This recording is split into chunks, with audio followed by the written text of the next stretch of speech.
E estamos de volta com o BBcast, o seu podcast de automobilismo e outras nerds. No episódio de hoje vamos falar sobre o GP de Portugal. E aqui comigo está a Débora Santos Almeida. Bem-vinda, Débora. Olá, pessoal, sejam bem-vindos aqui a mais um episódio do BBcast. E a gente vai falar aí dessa corrida de Portugal, que provavelmente eu e a Rafa zicamos ela mais uma vez, falando que não tinha como a corrida ser ruim. Bom, não foi ruim, mas também não foi tão espetacular assim, né? Temos que lembrar aí que o pessoal que não assistiu a nossa live de quinta-feira falando do preview, né, dos preparativos para o GP de Portugal, dê uma passadinha lá, porque a Débora e a Rafa deram uma zicadinha assim na corrida, bem como elas convidaram a Bruna Arimatea lá do Q3 Podcast para fazer parte da zica do Boletim do Paddock contra corridas e também contra pilotos. Bom, mas antes de prosseguirmos, vamos falar com vocês mais uma vez e recordá-los da nossa campanha de financiamento coletivo e contínuo do Apoia-se, e que é por ela que nós obtenhamos os nossos rendimentos, a nossa fonte de renda para manter o Boletim do Paddock. E ele é muito importante porque nos auxilia no pagamento de servidores, softwares e plugins que são utilizados no site, na edição de vídeos e edição de podcast. Lembrando também que você pode auxiliar a gente de outras formas compartilhando este podcast que você está ouvindo agora. Vocês também podem auxiliar no crescimento do Boletim do Paddock acompanhando o nosso canal no YouTube e também aderindo à campanha lá de membros. Também é uma outra forma de auxiliar aqui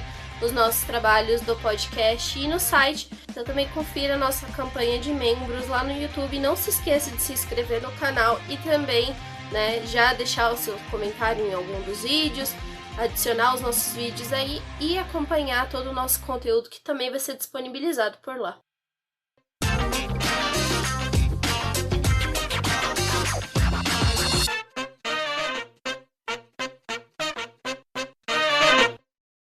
Débora, a gente vale lembrar que, apesar do GP de Portugal ter acontecido no final de semana, tecnicamente as notícias da Fórmula 1, toda a movimentação já começou na segunda-feira, quando, né, a Sprint Qualifying, né, que é aquela corrida que vai ser realizada para definir o grid de largada em 3 etapas desse ano, foi decidida na segunda-feira. Você fez 2 vídeos muito bons lá no nosso canal do YouTube, para quem quiser assistir, tem eles no post desse podcast, onde a Débora explica o formato e também explica como vai ser a seleção de pneus. Então a gente não vai entrar nesse mérito. Deem uma assistida lá no vídeo, compartilhem porque é bem interessante. Mas uma coisa que ficou interessante foi a discussão entre se era legal ou não, se era bacana ou não ter essa corrida. E um dos debates que teve foi: se todas as equipes, né, aprovaram, por que é ruim se todo mundo concordou?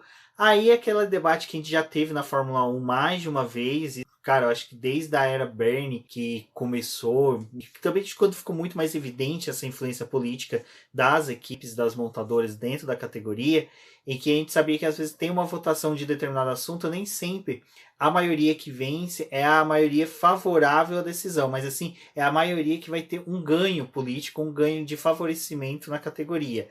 E essa votação ela é aberta, né? E o Zac Brown foi o cara que decidiu colocar o dedo na ferida comentando sobre isso. Foi bem interessante que a gente trouxe até um pouco dessa discussão ali na quinta-feira na nossa live com a Bruna e com a Rafaela Oliveira do Garota da F1. A gente conversou um pouco sobre isso, né?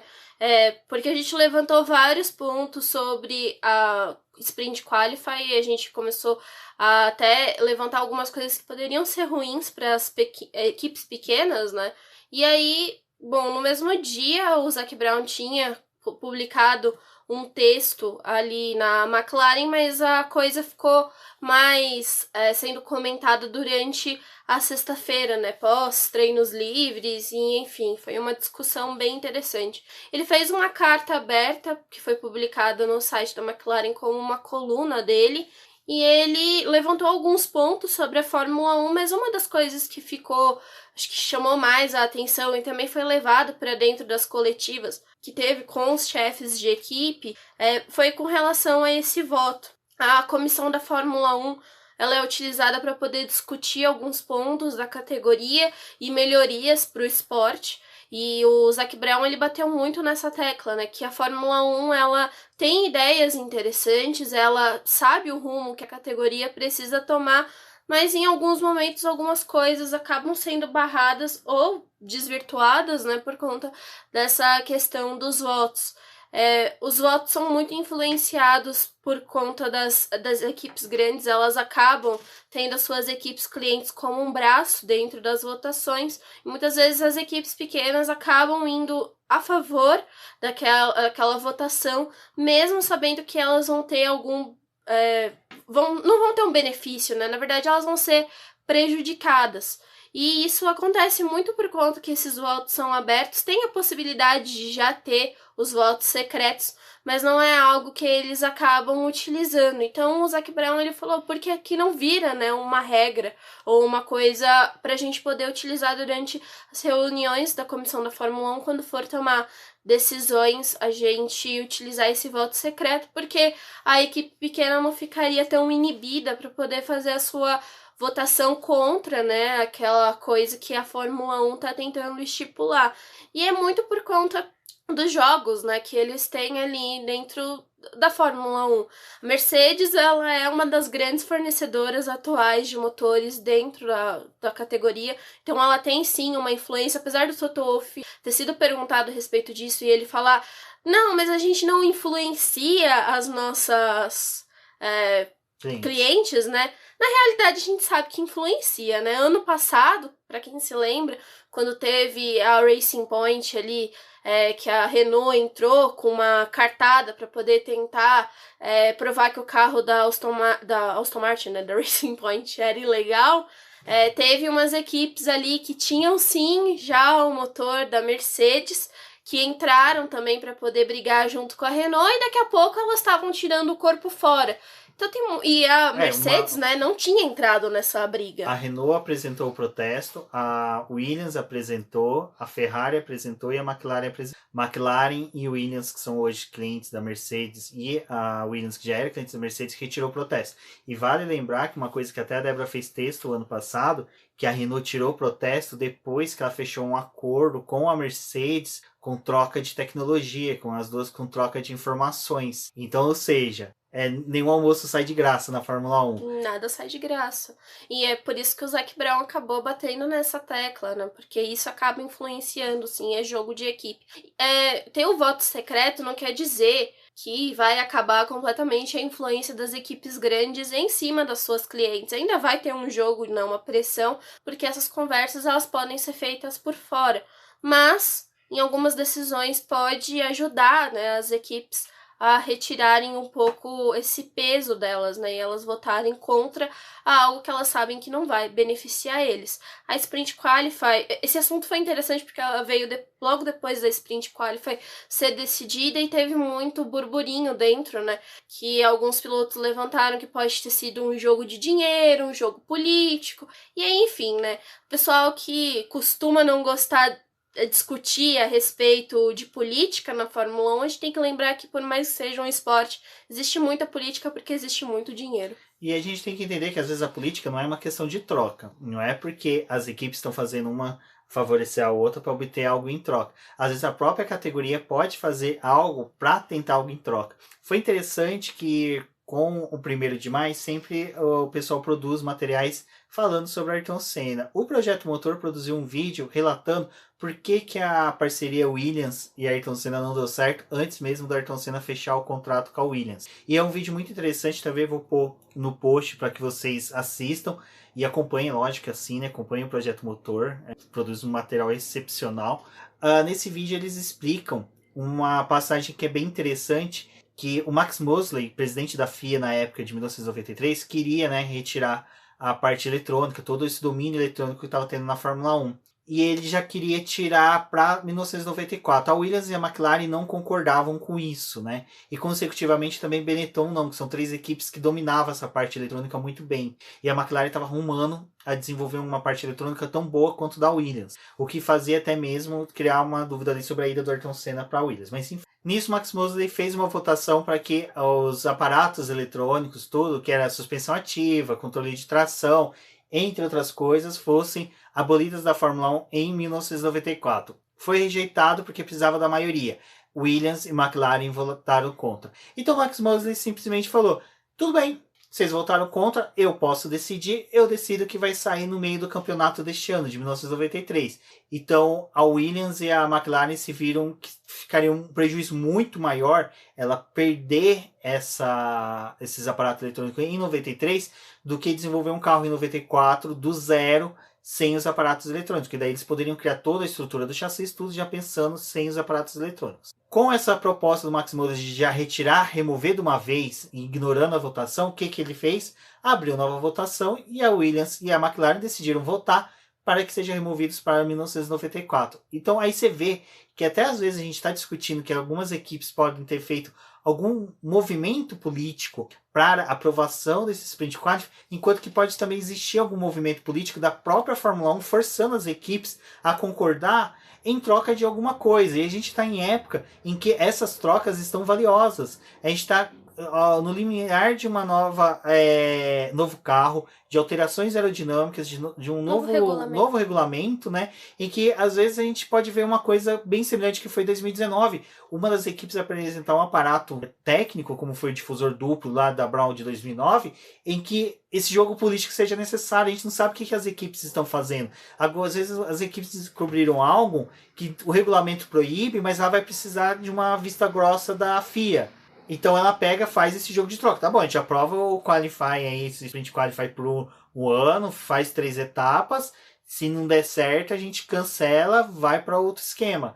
Então, tem também a questão do teto orçamentário, que é algo que também está sendo muito discutido, né? O que mais vai entrar nas regras das equipes ali para poder entrar no corte de gastos. Então tem muita coisa mesmo que, por mais que a gente saiba de algumas, outras fica bem distante da gente, porque é algo muito decidido ali dentro das equipes, né? A gente teve até aquele mesmo acordo ali da Ferrari com a FIA, da questão do motor, que até hoje ninguém nem conseguiu vazar o que realmente foi acordado, né? Mas aconteceu. Então, é realmente assim, né? A Fórmula 1 não é só um esporte, também tem todo esse jogo político por trás. Bom, então, resumidamente, o que a gente queria trazer para vocês era isso. É bem interessante a gente acompanhar o cenário da Fórmula 1 nos próximos dias, porque a gente vai saber o desdobrar dessa discussão aí, que até o próprio Zac Brown já levantou, que existe uma briga aí interna de forças entre equipes e montadoras e a própria Fórmula 1. O próprio Christian Horner, né, falou, a gente não tem tanta influência assim na AlphaTauri. Meu querido, você vai jogar isso pra cima da gente mesmo? Que vocês não têm nenhuma influência sobre a AlphaTauri, tipo, a sua subsidiária que usa o teu motor, que vai ter que utilizar o teu motor aí, porque vocês conseguiram o acordo, né, com a Honda para poder pegar o projeto no fim do ano e assumir isso, depois eles vão ter que desenvolver outro motor. Cara, é muita coisa, assim, tipo, pra você simplesmente ignorar, né? Agora vamos diretamente para Portimão, né, para a etapa do GP Lusitano. E assim, a gente antecipou bem, né, Débora? Porque é um circuito que, olha, ele é formidável. Eu falei pra Débora, eu tô com muita vontade de um dia viajar para Portugal para fazer uma visita nesse autódromo. Não precisa ser uma etapa, sabe, da Fórmula 1. Pode ser uma etapa de qualquer corrida, sabe, de carrinho de bacalhau. Mas eu quero ir lá, porque parece ser uma pista muito da hora. É uma pista que a gente conheceu ela no ano passado, mas tinha algumas discussões, porque tinha sido recapeada recentemente também, teve o problema de, durante o fim de semana, do pessoal escorregando muito, saindo, enfim. E aí, para esse ano, quando Portugal voltou para o calendário, muita gente gostou, porque é um circuito muito, acho que, variado, assim, né? É bem diferente dos outros que a gente tem durante a temporada. Ele tem muito sobe e desce, muita curva que é cega. É um circuito que acho que dá uma dinâmica bem interessante para a Fórmula 1 e era mais uma oportunidade de ver a categoria lá, né? Afinal, Portugal perdeu o seu GP e essas duas corridas marcaram o retorno da categoria à pista, né, a Portugal, mas num circuito diferente. O Algarve foi construído também com a intenção de receber a Fórmula 1, mas só agora teve essa oportunidade, né, por conta da pandemia. Então, dentro do que a Fórmula 1 também está planejando aí para os seus calendários futuros, acho que tem muita gente que gostaria que esse circuito permanecesse. Mas foi um fim de semana que eu acho que Foi diferente do ano passado, mas não tão diferente assim, né? A corrida foi realizada ali em outubro, por conta da pandemia não teve tanta categoria visitando o circuito para poder ser capaz de mudar muito a forma como o asfalto poderia se comportar. Esse processo de maturação não acontece muito rápido, ainda mais se não tem muita categoria correndo. E a Fórmula 1 foi sozinha para Portugal, não teve sendo acompanhada nem com a Fórmula 2, nem com a Fórmula 3. Então foi um fim de semana, assim, bem diferente, mas interessante também pro campeonato. Exato, e é bem interessante isso que você colocou, porque a gente está acostumado com alguns autódromos que são praticamente mesas de sinuca, né? Sabe? Não tem uma elevação sequer, ou as que tem são tão imperceptíveis ou fazem zero diferença no carro. A Espanha mesmo que a gente vai ter agora, existe elevações na pista, mas só que, sabe, é imperceptíveis, não traz nenhuma alteração. Agora já o de Portman não, o Portman, cara, dá uma dinâmica muito maior para a corrida, porque você cria pontos cegos em que tem disputa de pista, tem disputa de posição, que diga Ocon versus Norris depois na corrida, mas vamos chegar a isso mais à frente. E o que é interessante, Débora, é que essas pista escorregadia e esse forte desce e fortes ventos deu uma dinâmica diferente até para os treinos livres. Nos treinos livres eles já começaram nessa consideração de tentar encontrar o melhor pneu para a pista, mas só no segundo treino livre o vento, assim, acho que ficou mais intenso. Foi algo que eles perceberam que teriam que lidar durante todo o fim de semana. E é um circuito que é bem, assim, né? Tipo, tendo esse vento, é complicado até para poder arrumar o carro, se já não é tão difícil arrumar ele, né? Eu fiz um post ali do preview falando da saída da Fórmula 1 para esse circuito, e que no ano passado as equipes tiveram já muita dificuldade para poder configurar o carro, porque não era possível configurar ele só para um trecho da pista, pensando que tem muito sobe e desce por todo o circuito, né? Não é só tipo um setor da pista, todos os setores têm essa influência. Então, por ser um circuito praticamente que é uma montanha russa, eles têm que pensar numa configuração para o carro de modo geral, né? E por isso, depois da sexta-feira, quando os treinos livres acabaram, os pilotos falaram muito que foi difícil dar as voltas ali, que o carro estava saindo muito de traseira, os limites de pista foram outra questão, porque eles tinham que lidar com esses limites de pista e entender que em alguns momentos, por conta do vento, a traseira ia ser perdida, ia auxiliar naquela volta a ser deletada naquele tempo. Então teve muito esse jogo de entender como é que o circuito ia funcionar e ao mesmo tempo buscar a configuração ideal do carro. E acho que foi a maior reclamação que os pilotos tiveram, assim, não teve nenhuma equipe que falou praticamente estar se sentindo bem no circuito. Todos tinham essa reclamação do vento e da dificuldade para poder acertar o carro. Mas também foi interessante porque no segundo treino livre, ali a meia hora final, depois das voltas rápidas, as equipes conseguiram testar ritmo de corrida e algumas já começaram a ver que o seu ritmo de corrida era superior ao dos rivais. A Mercedes, ela conseguiu notar que parecia que eles estavam melhores que a Red Bull ali, então já era algo para poder gerar uma confiança neles para o domingo. E as outras equipes também estavam nessa coisa de tentar entender o ritmo do carro deles e, né, buscar sim um carro para a corrida, porque para a classificação ainda ia ter a questão dos ventos, e a gente notou que na classificação mesmo os tempos de volta ali do Q1 do Q2 eram melhores até mesmo do que o do Q3. E essa questão do vento é uma coisa que é interessante a gente ver, porque é igual para todos, porém diferente. Todos estão, como poderia dizer, prontos para receber uma rajada de vento, mas só que assim, às vezes você não recebe na primeira parte da pista, outro recebe na segunda parte da pista, outro recebe na terceira, alguns recebem sentido oposto, outros no sentido que está indo. É uma bizarrice total, porque o vento muda muito ali na região de Algarve. Então, ela altera muito, e é uma coisa que é interessante, que se você acerta o carro para ter um bom desempenho na primeira e segundo setor, teu terceiro setor fica todo cagado.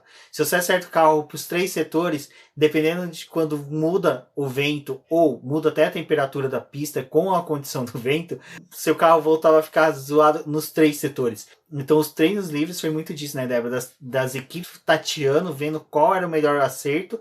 E no final, né, a gente viu que no Q1, Q2 e Q3 ficou bem misturado essa questão, né, de que algumas equipes conseguiam ter um acerto melhor do que tiveram nos treinos livres, outras já não conseguiam tanto. Não tem como todos os carros saírem bem, então obviamente pegar o vento, dependendo do momento que você tá na pista, faz diferença. Então todo mundo tava saindo em tempos um pouco diferentes ali para poder pegar a pista em uma outra situação. Isso também ajuda a misturar o grid, mas de qualquer forma é um grid que está muito apertado, então é difícil de você até mesmo apostar em quem vai se dar melhor, né? O próprio Sebastian Vettel, que o pessoal estava tecendo críticas para ele durante todo o fim de semana, na classificação ele saiu melhor do que o Lance Stroll. E foi uma das coisas que o próprio Vettel falou. Durante as voltas dele do Q1 e do Q2, o vento estava favorável para Aston Martin, para eles conseguirem avançar. E depois, quando chegou no Q3, o vento já deu toda aquela cagada, e aí ele não conseguiu uma volta tão boa, e ficou com o 10º lugar mesmo. Então a gente vê que o vento acaba realmente influenciando todos os carros, alguns positivamente, outros negativamente. E também depende muito da forma como o piloto guia, né? Foi o próprio Max Verstappen, ele falou, quando acabou a corrida, que durante todo o fim de semana a Red Bull não estava conseguindo se encontrar com o carro, eles não conseguiam adquirir ritmo para o carro. Os ventos estavam prejudicando muito eles. E em contrapartida, a Mercedes, em ritmo de corrida, eles estavam satisfeitos com o carro, eles achavam que estava tudo ok e que eles iam conseguir fazer uma boa prova, mas também teve que enfrentar os ventos ali, né? Então é uma situação que acaba colocando todo mundo de uma forma bem complicada na pista. Mas eu acho que de destaque aí para essa classificação foi a própria Alfa Romeo conseguiu passar com os 2 carros para o Q2, eles tiveram uma luta importante até para poder tentar avançar para o Q3. É uma equipe que também está ali brigando com esse pessoal do fim do pelotão, mas que muita gente vê a equipe com bons olhos, né, com um desenvolvimento bem interessante, que consegue se sair bem em algumas pistas, então pode ser uma surpresa para o restante do ano.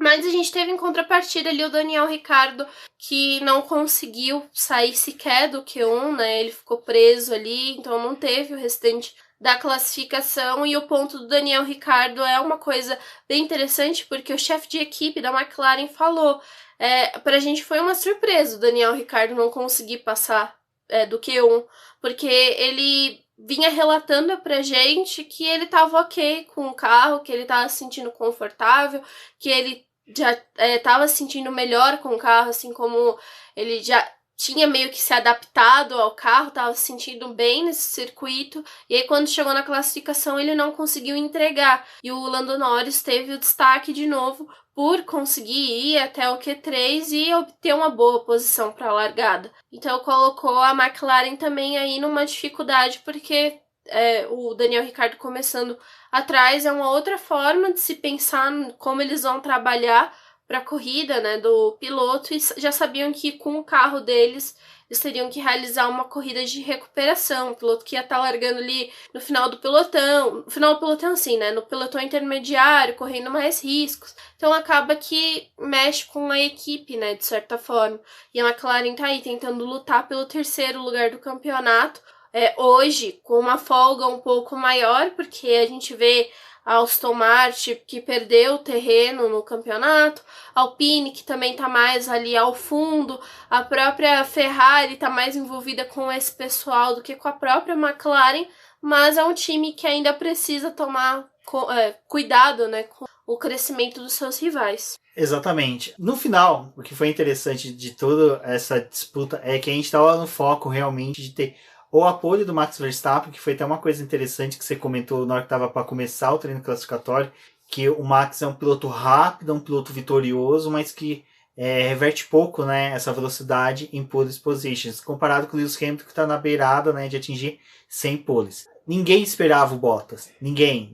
Depois dos resultados pífios que ele teve tanto no Bahrein quanto em San Marino, a gente não esperava o Bottas poles. E de repente, do nada, né, brota o Bottas na pole. O Bottas ele conseguiu aproveitar aí essa pista, né? E acho que tudo deu certo, né? O vento foi favorável ali para a pole dele. A gente teve o fato de, mais uma vez, o Max Verstappen ser prejudicado com o limite de pista. Ele extravasou o limite de pista, teve a primeira volta dele de disputa ali da pole sendo deletada. E ele, no fim das contas, ele tinha um bom tempo para poder conseguir a pole, mas acabou que a segunda volta dele não foi tão boa quanto, e foi realmente naquele trecho que o próprio Sebastian Vettel relatou que os ventos acabaram ficando tão ruins na pista que prejudicou a volta de muita gente, né? E acho que teve um movimento que para mim foi bem interessante, teve muita gente se questionando por que a Mercedes optou em colocar pneu médio nos carros para poder tentar a volta da pole, tipo, porque a gente sabe que é um pneu mais lento, né? Um pouco mais lento que o macio. E no final das contas, eles falaram, bom, ano passado funcionou pra gente aqui em Portugal fazer a volta da pole com os pneus médios. Então, como a gente já tava com os 2 primeiros lugares, a gente quis arriscar e mandou os carros com pneu médio para poder tentar essa volta. Eles não conseguiram melhorar, não foi possível, tanto que teve um movimento durante os treinos livres e na própria classificação ali, quando eles estavam batalhando pelo Q2, que a volta com o médio, uma boa volta, não estava saindo no primeiro giro rápido, né? Geralmente era no quarto, né? Depois de ter uma volta em que o piloto recarrega a bateria, na quarta volta desse pneu que estava saindo a volta rápida. Então acho que foi muito otimismo também mandar os 2 carros restando pouco tempo para o encerramento do Q3, e eles não conseguiram melhorar, mas ficou a pole aí pro Bottas. Pra equipe é bom, né? Porque foi uma das coisas que o próprio Toto Wolff falou. A gente pelo menos conseguiu voltar a ter os 2 carros na primeira fila, que foi algo que a gente não conseguiu nas 2 corridas do ano. Valtteri Bottas consegue a pole, adia novamente a chegada do Lewis Hamilton a 99 pole, 99 poles não, a 100ª pole, que a minha zica, né, que eu não posso ficar muito fora, já falei, ele vai obter a 100ª pole, na corrida de que ele obter a 100ª vitória, queremos que seja no GP da Inglaterra, para ele já poder inaugurar, né, também a reta que tem nome dele. Faz tudo por lá. Exatamente, já fica tudo em casa, comemoração, todo mundo podendo comemorar bonitinho. Os ingleses a gente sabe que já estão sendo vacinados, então podem aglomerar tranquilamente todos que estiverem vacinados e testados negativos. As nossas expectativas para o GP de Portugal giravam em torno também na corrida de uma corrida disputada com vários deslizes e acontecimentos em decorrência da pista, das características do asfalto, e a outra era de uma primeira volta fantástica de Kimi Raikkonen. Porém, Kimi Raikkonen testou a zica e conseguiu. Olha, algo que eu juro, eu não me recordo mesmo, eu tento puxar bem esse da memória, algum GP que o Kimi Raikkonen tenha falhado tão miseravelmente como ele falhou em Portugal. Ai, gente, olha, foi difícil aguentar aquela volta ali do Raikkonen, porque nem foi uma volta, né, praticamente. No segundo giro ali, que eles estiveram na pista, o Raikkonen bateu no Antonio Giovinazzi, né, na traseira, e por sorte, gente, foi muita sorte, assim, aquele pneu não estourar, sabe? Parabéns, Pirelli, por ter feito um pneu tão resistente pra ele não furar, porque, olha, aquilo ali só... Ai, nem sei o que aconteceu naquela corrida. Mas o Raikkonen teve esse deslize, né? Eu acho que é muito doido, né? Porque ele se culpou, né? Ele não quis botar culpa em ninguém, ele falou que o único culpado era ele mesmo, porque ele aproveitou a reta pra poder fazer um ajuste no carro, no volante. E aí ele olhou, fez o ajuste, olhou de novo.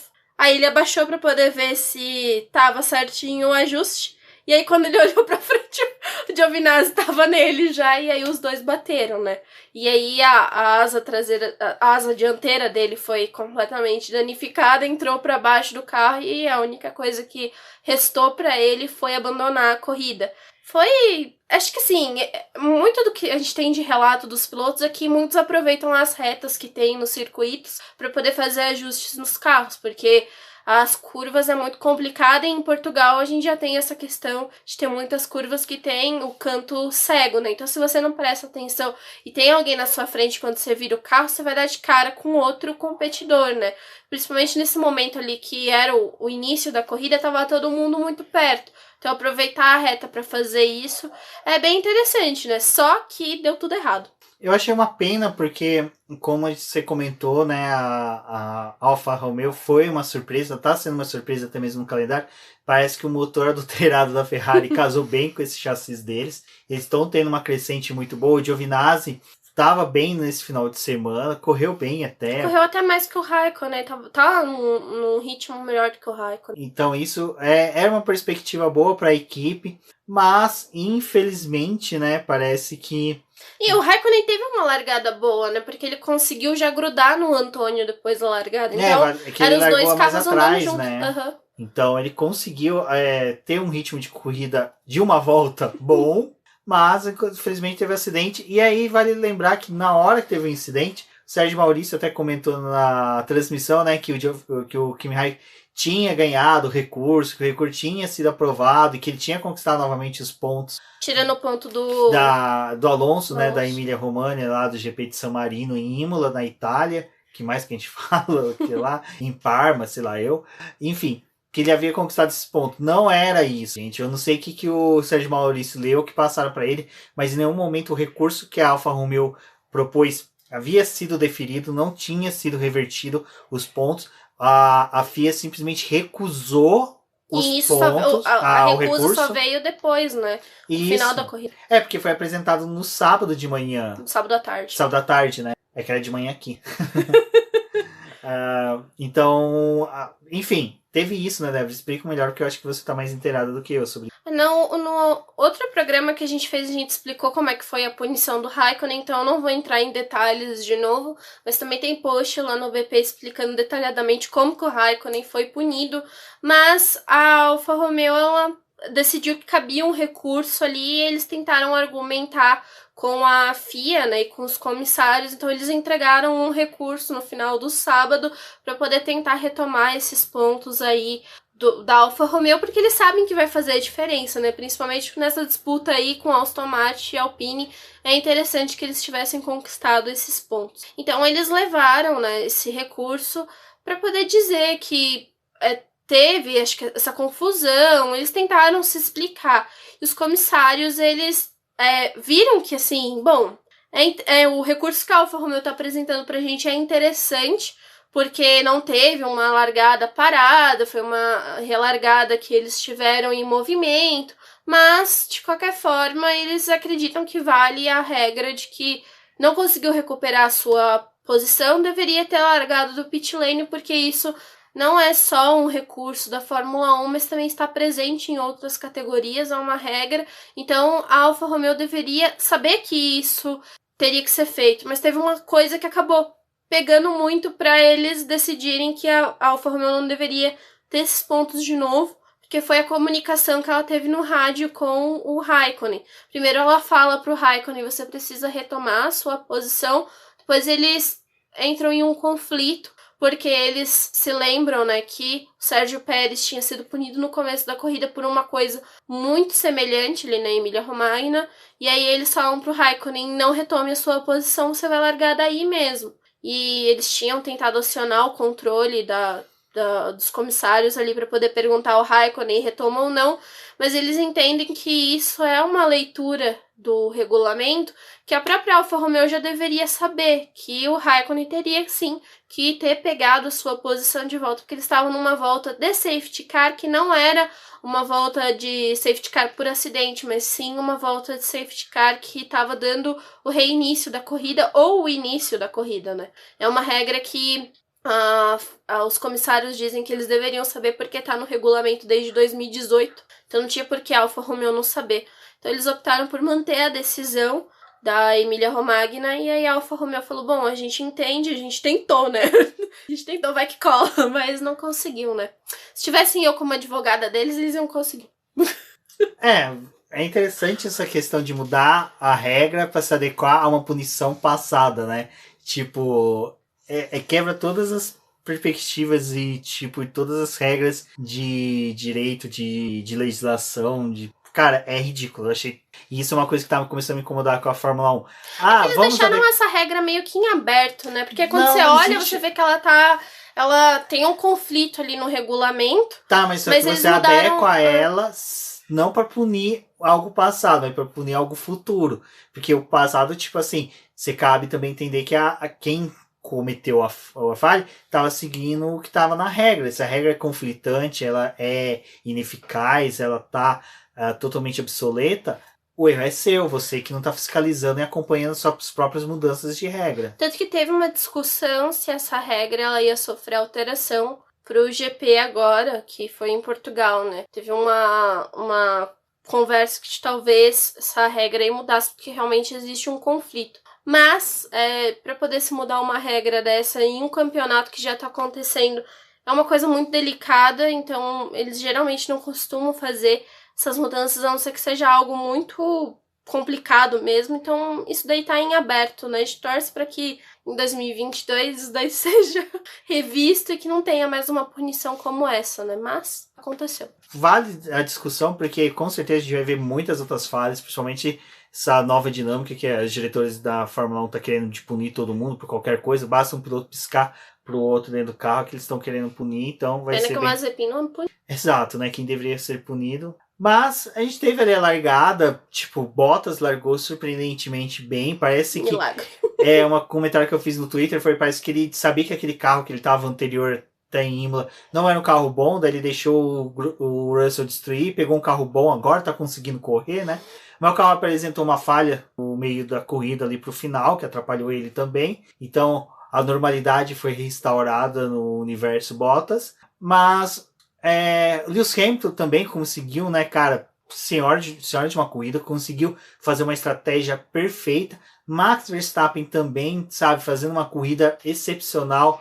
Eu acho que era o máximo realmente que aquele carro poderia entregar. A gente estava vendo que o carro estava tendo dificuldade com os pneus, ele não estava conseguindo aquecer, ter a aderência necessária, né, Débora?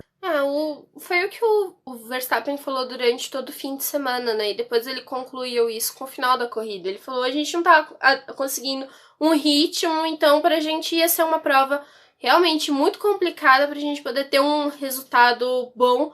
Então, mirar no segundo lugar, acho que foi a coisa mais possível que a Red Bull tinha com o Max Verstappen e também foi beneficiada pelo problema que o Bottas teve, porque aquela distância que eles começaram a manter depois, que foi de 1,5, 1 segundo ponto 2, logo depois que tem a troca ali dos pneus, que também foi uma leitura bem interessante da Red Bull, porque o Verstappen ele tinha conseguido a segunda posição na relargada que teve depois do acidente lá do Raikkonen. Aí, quando ele perde de novo a posição pro Hamilton e o Hamilton passa o Bottas, a pessoa que ele mira para poder conseguir a segunda posição é o Bottas. E eles não conseguiam, tipo, o Verstappen chegava em reta, a gente via que o carro da Mercedes tinha uma estilingada, né, conseguia se soltar muito bem nas curvas, o Verstappen voltava a retomar ali a parcial deles, né, ficar mais perto, conseguir utilizar o DRS, mas a Red Bull viu que ele não ia ser possível ele conseguir essa posição. Então o jogo deles para realizar a parada, acho que foi uma leitura muito inteligente da Red Bull de parar o Max antes e deixar a Mercedes responder, porque eles botaram o Max com um pneu duro para ele ir até o final da corrida. Foi bom também, porque eles não tinham mais pneus macios pro final da prova, então ele ia ter que dar muitas voltas com o pneu já usado, então colocaram um pneu duro para ele conseguir fazer o restante da prova. Ele tinha uma volta de aquecimento dos pneus quando o Bottas para, que ele volta, o Bottas ainda volta na frente, mas o Verstappen tá com mais velocidade e também com o pneu mais aquecido, e depois ele consegue a ultrapassagem pouquinho, né, pouco espaço depois. Então foi uma leitura bem interessante. Depois o Bottas, quando aquela distância começa a manter e o Bottas não consegue mais chegar no Verstappen, foi porque o motor dele teve um acionamento de um sensor e esse sensor fez com que o motor dele entrasse em modo de segurança. Então ele começou a manter uma potência, uma linearidade, mas eles não conseguiam fazer mais nada. E aí ali ele ficou conservando a terceira posição. Foi bom porque o Pérez também não conseguiu chegar no Bottas, porque ia ser um risco se o Pérez tivesse conseguido para poder ultrapassar o Bottas, ele teria, né, chance. Então a corrida do Verstappen foi administrada muito por conta disso. Assim, a gente tinha que olhando, né, durante todo o cenário do fim de semana, foi uma pista que estava mais favorável para a Mercedes. Mercedes conseguiu se encontrar e o carro da Red Bull não funcionou mesmo ali. Uma das coisas que o Rubens falava muito enquanto a gente estava assistindo a corrida era da forma como o carro da Mercedes ele grudava muito no chão, como ele conseguia grudar e aderir realmente à pista, ainda que a Mercedes estivesse tendo dificuldade também com saída, quase as mesmas coisas que a Red Bull, mas em um nível menor. É bem interessante porque na sexta-feira, quando acabou os treinos livres, a própria Mercedes falou: pra gente foi um começo de fim de semana bom, a gente encontrou o ritmo, mas o nosso carro tá danificado por conta da pista, sobe e desce as batidas, por causa do carro dele ser mais baixo, danificou um pouco o carro. Então também é uma surpresa, né, o domingo deles ter sido tão bom, porque essas coisas acabam perdurando pelo restante do fim de semana. E essa disputa entre eles foi bem interessante, que ficou locado lá na frente, mas só que um pouco mais atrás a gente tinha, por exemplo, como eu comentei no começo, né, que a gente viu disputas entre Lando Norris e o Ocon, principalmente na primeira volta, depois, durante o transcorrer da corrida, o Ocon disputando posições, o Lando Norris disputando posições, mas eu acho que o destaque maior é pro Lando Norris, que conseguiu, né, ele tá se mantendo no campeonato em terceiro lugar, à frente, né, do Valtteri Bottas. Então, é uma situação bem interessante da gente ver o quão o Lando Norris está conseguindo, né, entregar com o carro da McLaren. Questão do Ricciardo a gente vai deixar depois para comentar um pouquinho mais de lado, mas o Lando Norris está conseguindo entregar todas aquelas expectativas que tinham sobre ele neste ano. Eu acho que ainda dá para poder colocar o Daniel Ricciardo nessa situação, porque é uma das coisas que, quando teve a chegada do Daniel Ricciardo para a McLaren, a aposta era que o Daniel Ricciardo ele ia se acostumar muito rápido ao carro e que ele ia conseguir entregar o resultado que a McLaren queria. O Lando Norris ele foi muito jogado de escanteio como um piloto que ninguém acreditava, que achava que ele ia ser o escudeiro do seu companheiro de equipe, né? Então, por falhas que o Lando Norris teve, mas também por ser um piloto mais novo e ter um pouco menos de conhecimento. O Lando Norris ele tá tendo acho que uma grata avaliação aí por parte do pessoal da Fórmula 1, mas acho que até por nós aqui, porque ele realmente tá mostrando que essa coisa dele ter trabalhado com a McLaren esses anos e ter sido essa cria da McLaren tá funcionando muito bem. Ele já estava no time, então já sabe com as pessoas que ele está trabalhando, mas ele tem uma leitura do carro diferente do Daniel Ricciardo, né? Enquanto eles estão ali trabalhando para o Daniel Ricciardo entregar, o Lando Norris, ele já não é essa preocupação que eles têm, né? A preocupação com o Lando são outras. E ele tá realmente conseguindo garantir e andar ali na frente e travar disputas importantes. A classificação do Lando Norris também não é uma classificação ruim, ele tá vindo bem. E essas entregas tá fazendo diferença para a McLaren. Então é um piloto que é bom isso, porque o Lando foi uma das coisas que a própria Sônia pontuou num texto que ela trouxe sobre o amadurecimento do Lando Norris. Isso tá se provando, né? Que aquela vontade que ele tinha de mostrar que, putz, vocês estão me julgando muito mal. Eu vou conseguir bater o Daniel Ricciardo, ou pelo menos eu vou tentar fazer o meu melhor para poder bater o Daniel Ricciardo. Essa motivação de ter um piloto que é conhecido como maior tá funcionando pro psicológico do Lando Norris e para ele entregar mais. Então, assim, as corridas do Lando estão sendo boas, esse resultado dele foi mesmo um resultado interessante. Ele conseguir terminar na 5ª posição e superar a Ferrari foi um bom ponto aí, principalmente para essa disputa do campeonato. O do Ricciardo é até uma coisa que até eu fiquei assim, tô me atacando no Twitter porque eu falei do Ricciardo. É que assim, o pessoal, todo mundo começou a descer a lenha na McLaren, falando que o pit stop da McLaren tinha arruinado a corrida do Ricciardo. Mas a gente tem que lembrar que o Ricciardo abandonou a classificação no Q1, largou bem, mas o pit stop da McLaren há anos é desastroso. É uma coisa horrível. Eu sou McLarista e a minha maior vergonha do mundo é a pit stop da McLaren. Pra vocês terem uma ideia, se eu fosse uma pessoa que fosse levar meus pais, minha família para conhecer a McLaren, eu ia falar, nossa, aqui é a parte histórica da McLaren, os carros perfeitos da era do Ayrton Senna, do carro do Prost, Lauda, aqui os carros do Kimi, do Mika, aqui nós temos toda a parte da fábrica do carro, que fabrica os carros esportivos, aquela parte que é a escura, ridícula, fedorenta, que é o pit stop, ninguém vai perto, tá bom? Porque aquilo ali tem que ser excluída. Porque realmente a McLaren ela faz um pit stop ridículo há anos. É até interessante que quando saiu esse Sprint Qualifying, que a gente noticiou, conversou com o pessoal lá dos apoiadores do grupo do WhatsApp do Boletim do Paddock, que é um dos benefícios que você pode ter sendo um dos apoiadores do Boletim do Paddock, e é bem interessante que o bate-papo lá sempre é muito bom, é bem enriquecedor. O Will Mesquita falou assim, do Papaya Orange, né? Eu tô feliz com esse sprint, não vai ter pit stop, não tem como a McLaren errar. Realmente não tem como a McLaren errar. Mas só que o erro da McLaren foi tão prejudicial ao Daniel Ricciardo? Não foi. O pit stop do Lando Norris foi de 3.8, do 3.8 não, desculpa, de 3.6. O do Daniel Ricciardo foi 4.8, então a diferença foi de 1.2 para os dois. O Daniel Ricciardo, ele voltou atrás do Pierre Gasly 1.2. Então, de qualquer forma, ele voltaria atrás do Pierre Gasly se o pit stop tivesse sido normal. Aí o pessoal, mas ele poderia ter ultrapassado. Cara, aí você já começa a entrar em ICs muito difícil. Porque quando você volta para a pista de um pit stop, teu pneu, mesmo que ele tá aquecido com cobertor, ele perde temperatura na hora de você encaixar o pneu, fazer todo aquele manuseio, o carro começar a rodar, aquilo ali tem uma perda de temperatura que você precisa de no mínimo 1,5 volta para você aderir numa pista normal. Em Portugal, até 2 voltas. E isso é uma coisa que vocês podem ver que o próprio Bottas sofreu com o aquecimento de pneus na hora dele voltar do pit stop dele, onde que ele foi ultrapassado pelo Verstappen. Então, eu acho que assim, a McLaren errou, mas o Daniel Ricciardo, ele tá tendo uma dificuldade muito forte para poder se adaptar ao carro da McLaren e até mesmo a forma da McLaren trabalhar.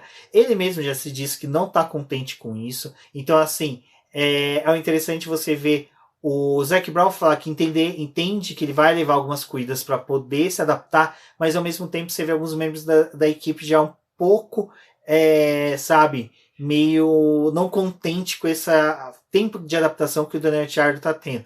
Por quê? Está colocando em xeque a terceira colocação da McLaren no Mundial de Construtores. E isso é uma coisa que a equipe não quer. A equipe não quer perder o terceiro lugar de construtores porque ela acredita e ela tem investimentos para só subir. Manter em terceiro, segunda ou primeiro. Reduzir para a quarta ou para a quinta colocação é inadmissível para a McLaren hoje, pelo investimento que elas estão tendo. A equipe acabou de vender a sede que eles têm lá em Working. Ela vendeu os carros históricos dela, fez uma mega liquidação em 2019, justamente focando na manutenção do terceiro lugar do campeonato e do crescimento da equipe. Ter um piloto que está recebendo um puta de um salário, que é o do Daniel Ricciardo, simplesmente para ele não entregar, é um pouco ruim. Eu falo isso porque, mesmo que ele tenha largado lá atrás, cara, a gente vê que pilotos que voltaram lá atrás e tem carros em condições de estar lá na frente, conseguem migrar para essa parte da frente. A gente está falando de um exemplo que foi o Sérgio Pérez no Bahrein, que conseguiu, teve um péssimo começo por causa da quebra e conseguiu subir posições. Você teve o Lewis Hamilton no San Marino que conseguiu. A posição do Daniel Ricciardo, que era aceitável para a equipe, para todos, depois do que aconteceu do Q1, era no máximo uma posição atrás do Lando Norris. Ou seja, ele teria ali no máximo Charles Leclerc entre eles, sabe? No máximo. Era o que era aceitável para o momento. Então, assim, só para os fãs saberem, eu estou muito feliz que o Daniel Ricciardo está na McLaren. Não quero que vocês venham me queimar em praça pública. Porque a minha cobrança é uma cobrança de fã da McLaren e também é uma cobrança de telespectador que está esperando aquelas corridas maravilhosas que o Daniel Ricciardo teve. Então, eu aceito um período de adaptação dele, mas só que nesse meio caminho da adaptação é ruim, resultados pífios, sabe? Não pontuar muito baixo, sabe? Então, pode dificultar até uma permanência, não dele na McLaren, mas só que uma permanência do otimismo da McLaren sendo depositada nele. O do Lando e do Daniel Ricciardo, isso acaba sendo um momento tranquilo ainda para a McLaren, porque ela não tá tendo uma disputa como ela teve no ano passado, em que a gente via o próprio Lando e o Carlos Sainz em alguns momentos falhando ali com a equipe, ou a própria equipe falhando com eles, não só em pit stop, mas também nas quebras que o carro teve. Mas no ano passado tava tudo muito mais intenso, né? Eles perdiam, mas sabiam que tinha a Racing Point, a Renault pontuando bem, isso fazia com que eles oscilassem muito no campeonato. Né? Mas esse ano eles estão um pouco mais tranquilos pro terceiro lugar, mas é o que eu digo, não podem estar tão tranquilos assim, porque ainda tem uma Ferrari, ainda tem essas outras equipes que a gente tem que ir prestando atenção no restante do ano. Só foram 3 corridas das 23 propostas pelo calendário. Pode ser que tenham mudanças aí que acabem reduzindo um pouco esse calendário, mas ainda estamos trabalhando com 23 provas. Ainda tem tempo, mas a gente também tem que ver o crescimento dessas outras equipes e o quanto que a McLaren tem a perder se o Ricardo não entregar. Então, é um questionamento válido. Eu acho que realmente o pessoal estava esperando que o Daniel entregasse muito mais que o Lando e infelizmente ele não está sendo o cara que tá correspondendo a essas expectativas, então acaba sendo muito mais crítico, né, a situação dele ali em questionamento, em saber quando que ele vai conseguir, principalmente porque foi um fim de semana em que ele tava passando bons feedbacks para a equipe, ele tava se dizendo confiante e feliz com o carro, e aí a classificação não foi tão boa. A corrida também, eu acho que ele pelo menos conseguiu se aproveitar tanto do momento da largada quanto da relargada para conseguir algumas posições, mas depois as coisas ficaram um pouco mais difíceis, né? Porque aí a gente vai vendo que o vento e toda a questão da pista, por mais que era uma pista larga e favorecia a ultrapassagem, ainda assim eles estavam ultrapassando sempre praticamente no mesmo ponto, né? Então não tinha também muita chance para ultrapassagem ali. E aí, quando ele começa a ter que realizar uma corrida de recuperação para fazer mais ultrapassagens, a corrida dele fica realmente comprometida. Bom, então, ficando os pingos nos is, ninguém tem nada contra o Dan Ricciardo. É que realmente é um piloto tão carismático que todo mundo gosta, que a gente quer ver ele entregando bons resultados e quer que ele tenha chances, né? Não é só ele entregar, a McLaren também entregar um bom carro para que ele possa ter boas chances. A gente sabe que esse carro da McLaren ainda tem muito a evoluir.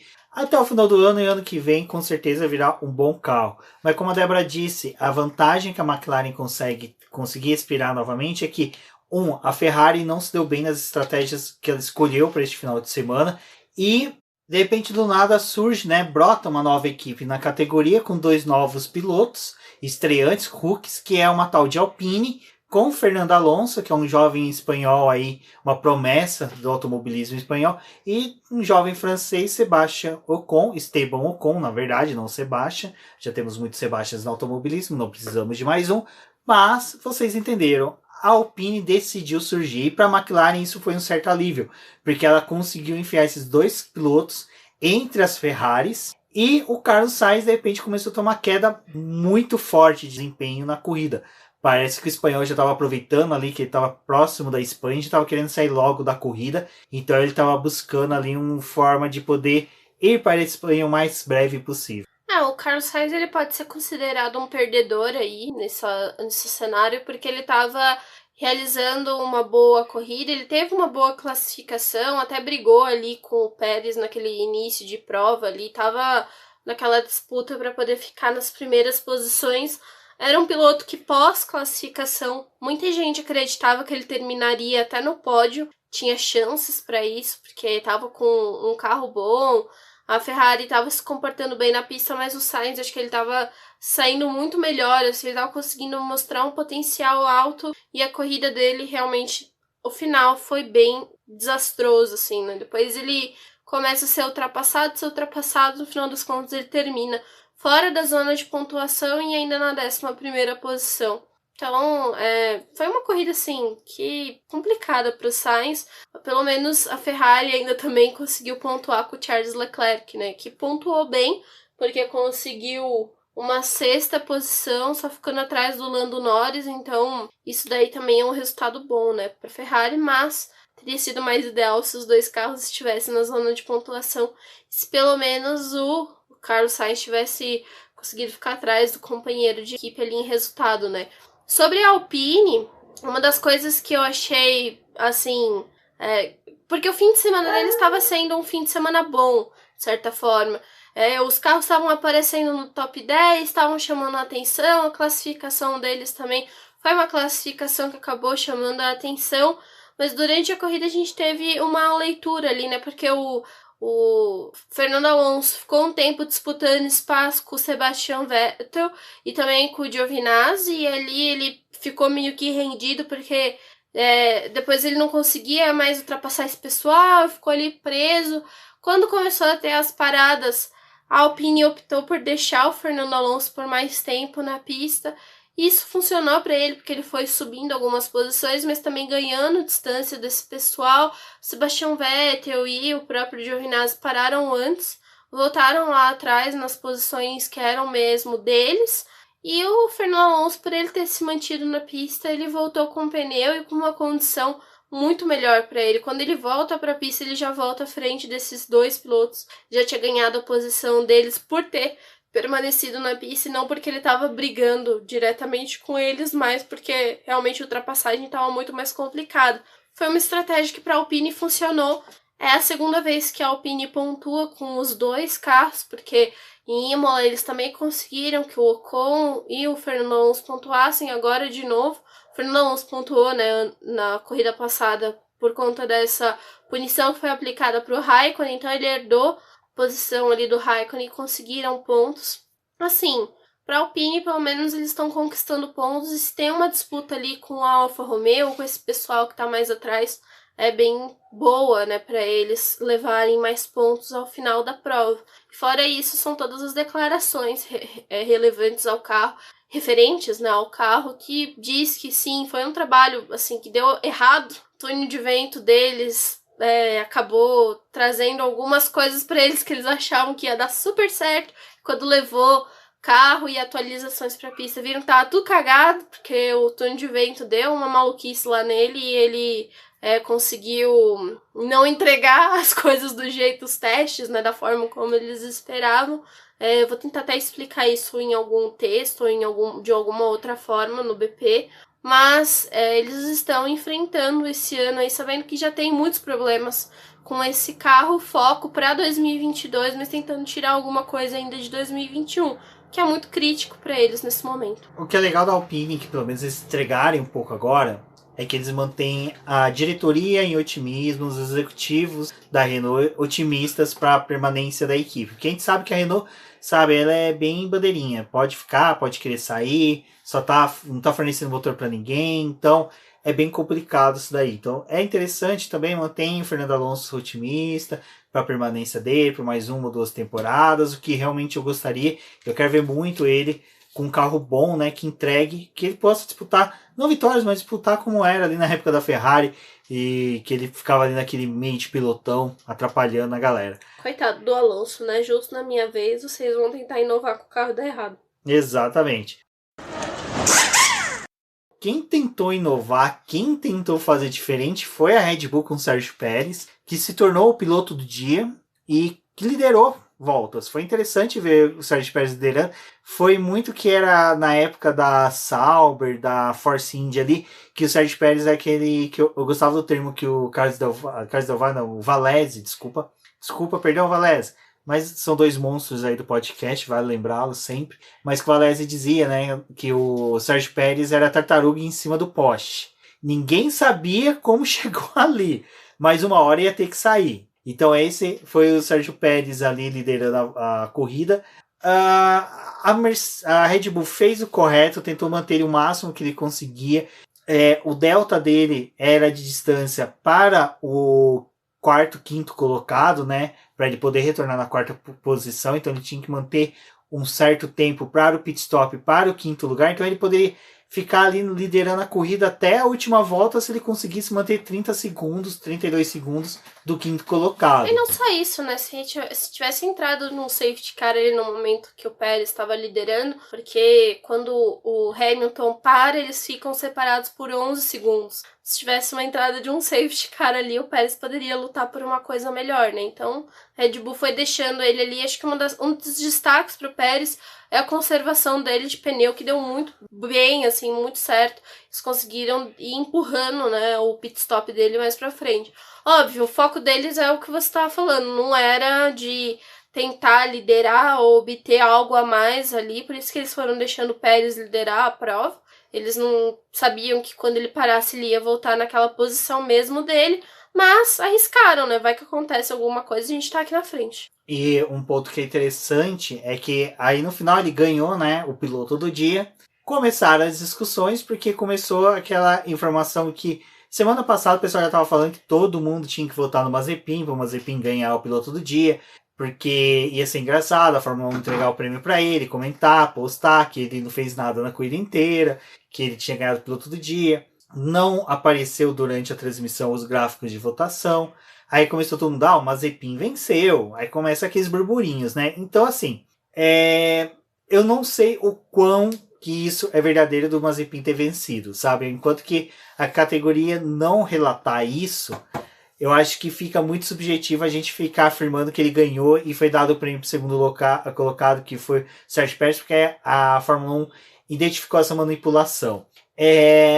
Eu primo pela qualidade do serviço, sempre. Então eu acredito que se tivesse acontecido o Mazepin ter vencido, a Fórmula 1 não iria omitir. Porque é o seguinte, existem algumas regras que empresas que fazem sorteios, empresas que fazem concursos, empresas que fazem, instituições que fazem, qualquer coisa que fazem votação e tem premiação, eles são obrigados a publicar, a mostrar, ter veracidade nas informações. Ela não pode omitir, ela não pode modificar sob pena de suspensão das suas atividades, questões de sorteio. Então, se o Mazepin tivesse vencido, acredite, gente, teria sim, você teria que ter dado o prêmio. Manipulação de votação não é você pegar e juntar um grupo para votar em extrema linearidade para uma pessoa vencer. Isso não existe, isso não é manipulação. Manipulação dos votos é você tirar o voto de uma pessoa e dar para outra, ou você omitir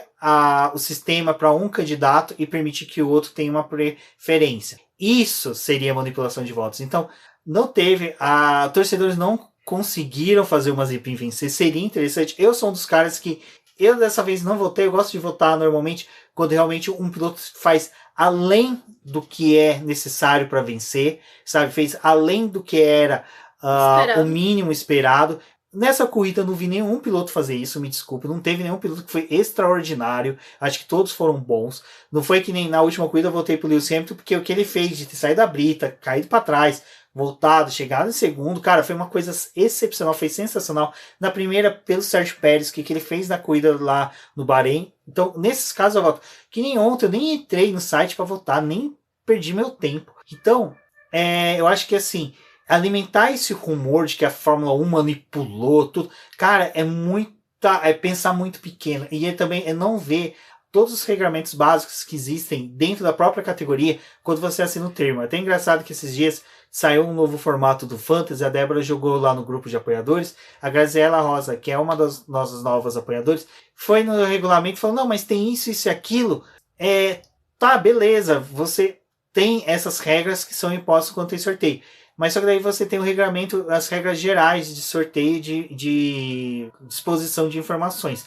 A Fórmula 1, ela é obrigada legalmente, todo mundo que tem site, nós também do BP, temos que seguir as regras brasileiras e internacionais que estão incondizentes com a nossa legislação sobre mostrar o que realmente são as informações oficiais que a gente tem, de informações, da onde que a gente obtém dados, essas coisas.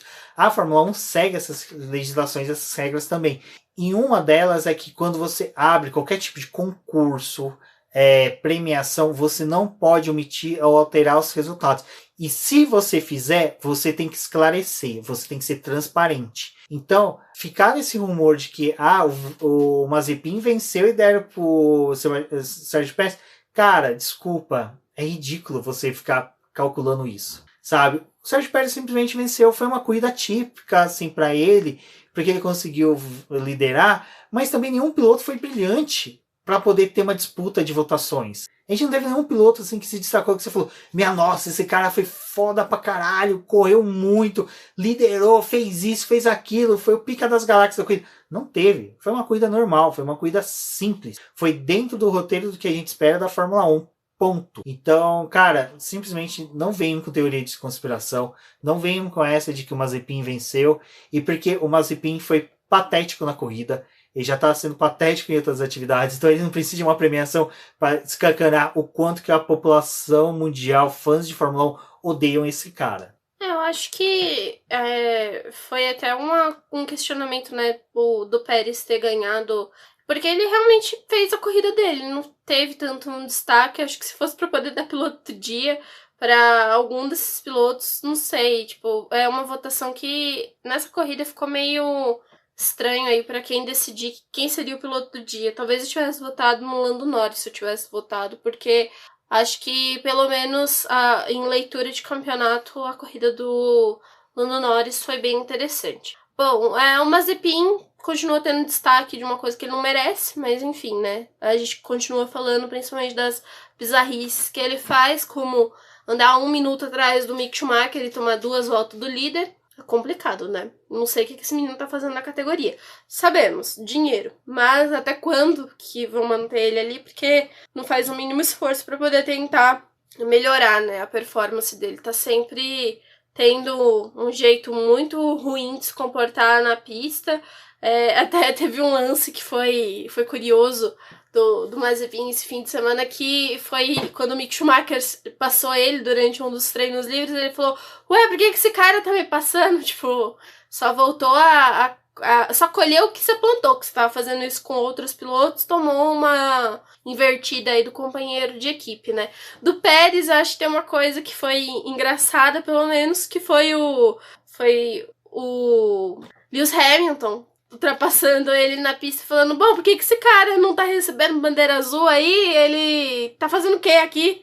Aí a equipe fala, né, você tá disputando posição com este cara, que você tá achando que deveria estar atrás de você. Porque o Pérez se manteve ali na pista antes de fazer a parada dele, então foi só uma coisinha que foi engraçada, né, dos rádios do Lewis Hamilton, achando que o Pérez era o piloto que deveria estar tomando bandeira azul, tanto que foi num dos lances, né, que o Pérez foi prejudicado com o Mazepin, que o Mazepin ignorou as bandeiras azuis que estavam sendo acionadas para ele, e depois disso ele foi punido com 5 segundos e ainda perdeu um ponto da superlicença por ter ignorado, né, porque é uma coisa de segurança, e também é algo que se entende que um piloto que está andando na posição ali do Mazepin, está tomando volta de líder da corrida, deveria saber claramente que tinha que entregar a posição, né? Porque ele não tinha nada que tá lutando com os pilotos ali da frente. O Pérez teve uma destreza em se controlar ali para não fazer uma besteira e não acabar estragando a corrida dele. Então, é por isso que eu falo, não teve ninguém excepcional nessa corrida, então é por isso que o Pérez ganhou. E o Pérez, a gente tem que lembrar que ele tá aumentando a torcida para ele. Ele é um cara que sempre teve uma boa torcida, principalmente dos latinos, e ele, depois do ano passado, da temporada monstruosa que ele fez, e desse ida dele para Red Bull, aumentou o número de fãs, então aumentou a visibilidade dele, é consequência para ele poder conseguir. Sabe, ele foi realmente o único piloto que fez algo fora da caixinha durante a corrida toda. E o Mick Schumacher também, né? Que o Mick Schumacher conseguiu ultrapassar o Nicolas Latifi numa das disputas mais sensacionais que teve no final de semana. Vale o registro de que Russell e Mick Schumacher são os dois guris que estão carregando suas equipes nas costas. O Latifi teve uma boa corrida também, mas o Latifi eu acho que é um cara que sofre um pouco mais pelo carro da Williams ser ruim. Eu acredito que o Latifi, se a Williams entregasse um bom conjunto, sabe, de carro e equipamento, tudo certinho, para ele consegue ter um desempenho bem parecido com o que ele tinha na GP2, porque na GP2 ele não era um piloto ruim, ele era um piloto bom, sabe, ele só não é um piloto acima da velocidade da luz, como é o Russell, como o Mick Schumacher vai se tornar. Eu ainda acredito que o Mick Schumacher ainda esteja a 1/4 da velocidade da luz, mas que está progredindo para tanto. Acho que foi uma corrida do Mick Schumacher também bem interessante. É um piloto que tá em condição ali só de brigar pelas últimas posições, então ver ele conseguindo um outro resultado ali, brigando com a Williams, que também poderia ter uma entrega talvez melhor, talvez esperassem uma entrega melhor, já que em Imola eles tiveram uma boa resolução ali de fim de semana, assim, né, tiveram como andar bem, o Latifi tinha protagonizado umas voltas interessantes ali em classificação, mas infelizmente os 2 carros não terminaram a prova em Imola, e agora em Portugal também ficou aquela expectativa para poder saber se a Williams ia conseguir ou não entregar, e foi um fim de semana ali para eles que estavam andando nas últimas posições, sem brigar por pontos, mas que teve a Haas entrando em conflito com eles, e um conflito muito mais interessante, porque o Mick Schumacher conseguiu disputar a posição ali com o Latifi. Acho que foi legal de ver os dois ali, porque o Latifi precisou segurar muito tempo o Mick Schumacher antes de perder, né, a posição pro Mick. Mas foi uma disputa legal de ver ali esses pilotos que estão correndo nesse fim de pelotão, mas que ainda estão estimulados para poder mostrar uma entrega para a equipe, né? E principalmente que assim, eu acho que fica claro, né, quando a gente vê que o Latifi está tentando mostrar um potencial e mostrar também um trabalho melhor. Em contrapartida, a gente tem o Mazepin, que tem tudo para poder entregar, né? Porque tá ali com a vaga garantida por conta de dinheiro, garantida assim, né? Tá ali, tem o dinheiro, tem tudo, mas não faz o mínimo para poder tentar melhorar. E o Latifi não, ele é um piloto que ele tá mostrando pelo menos uma evolução, né? Tentando crescer e vendo que o Russell é um piloto que é um adversário difícil. Então é interessante ver esses dois pilotos sim na pista. O Mick realmente merece esse destaque aí. Bom, outra coisa que é interessante são as lives que a gente faz lá no Boletim do Paddock, no nosso canal do YouTube. Então, se você está ouvindo o nosso podcast e ainda não é inscrito no nosso canal, vai lá, se inscreva, deixe seus likes nos vídeos quando você assistir, comente, compartilhe. Isso é muito importante para o nosso crescimento em todas as plataformas. Então, ouviu esse podcast, compartilhe, dá um screenshot, marque a gente nas redes sociais, auxilie a gente a saber e identificar como é que está nosso público para que a gente possa melhorar nossos serviços aqui, que é lógico, sempre atendendo a vocês e também criando tudo aquilo que a gente gosta, porque a gente faz isso daqui exatamente porque a gente gosta de conversar com vocês, quer passar para vocês o maior número de informações daquilo que a gente colheu no final de semana. Então não se esqueça, terça e quinta às 20 horas no canal do YouTube tem lives. Essa semana vamos fazer já na terça-feira o review, né, do GP de Portugal, comentando outros pontos, batendo um bate-papo. Então vá nos comentários, converse com a gente, lance perguntas também para a gente poder conversar. E na quinta-feira tem o preview aí do GP da Espanha, onde que a gente vai comentar do que a gente espera para o GP da Espanha e também algumas notícias que vão surgir até lá. Bom, eu sou o Jacobino de GP Neto, agradeço a todos que ouviram o Boletim do Paddock e o BBcast até aqui. Acompanhe a gente pelas redes sociais, um forte abraço e até a próxima. Eu sou a Débora Almeida, no Twitter como The Flowers. Acompanhe o trabalho do Boletim do Paddock em suas redes sociais, mas também lá no nosso site, onde a gente tem os textos de review da corrida, outras notícias. Passem lá também para vocês se informarem, porque é uma informação mais rápida que a gente consegue trazer no site. Depois a gente vai explicando outras coisas para vocês aqui no podcast, também nas nossas lives e em vídeos publicados lá no nosso site, no nosso YouTube. Então até uma próxima.